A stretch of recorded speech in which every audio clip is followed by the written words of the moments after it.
श्री स्वामी समर्थ. स्वामी तुमच्या सर्व चांगल्या इच्छा पूर्ण करोत आणि तुम्हाला सुखात आनंदात ठेवोत हीच स्वामींचरणी प्रार्थना. मित्रांनो, ब्रह्ममुहूर्तावर डोळे उघडताच बोला हे 3 शब्द. चमत्कार होईल.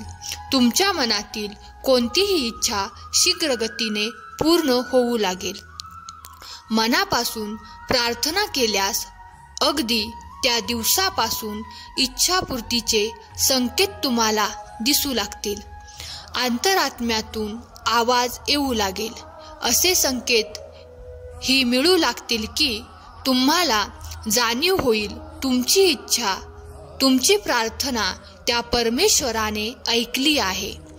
ब्रह्ममुहूर्त ही एक अशी वेळ आहे, यावेळी कोणतेही कार्य, कोणतेही मंत्र, जप बाकी वेळेपेक्षा जास्त अनंत पट्टीने फळ देते. पूर्ण श्रद्धेने आणि विश्वासाने आणि जी मी विधी सांगणार आहे त्या विधीपूर्वक जर आपण हे शब्द ब्रह्ममुहूर्तावर बोलाल तर तुमच्या इच्छेची पूर्तता नक्कीच होणार. ब्रह्ममुहूर्त हे पहाटे 3:30 वाजल्यापासून ते सूर्योदयापर्यंत चालतो. तर विधी अशी आहे, ब्रह्ममुहूर्तावर डोळे उघडताच आपण उठून बसावे. आपली जी काही इच्छा आहे, धन, दौलत, गाडी, घर, मग ती कोणतीही इच्छा असू देत. आपल्या शरीरात एक बहुमूल्य असा खजाना आहे ज्याला प्राण असे म्हणतात. हा प्राण म्हणजे परमात्मा, हा प्राण म्हणजे ईश्वर. या प्राणाद्वारे आपण आपली इच्छा बोलायची आहे, जेणेकरून ती परमात्मापर्यंत पोहोचेल. श्वास घेताना आणि श्वास सोडताना सुद्धा ही इच्छा आपल्याला बोलायची आहे. ज्या शक्तीवर ही संपूर्ण दुनिया चालते, ज्या शक्तीवर आपले शरीर चालते, ती शक्ती म्हणजे श्वास.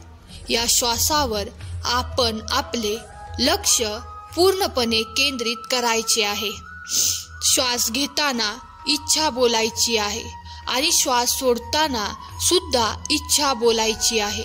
10 मिनिटे कंटिन्यू ही क्रिया करायची आहे आणि ती 10 मिनिटे आपले लक्ष पूर्ण श्वासावर केंद्रित करायचे आहे.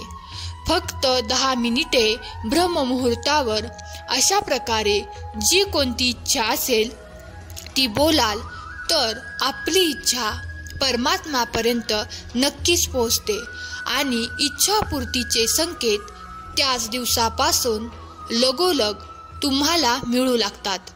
मित्रांनो, तुम्ही किती श्रद्धेने, निष्ठेने आणि नियमपूर्वक करता त्यावर तुम्हाला मिळणारे फळ अवलंबून असते. ही विधी नक्की करून पहा. भगवंताच्या, स्वामींच्या कृपेने तुमच्या सर्व इच्छा पूर्ण होवोत हीच स्वामींचरणी प्रार्थना. श्री स्वामी समर्थ.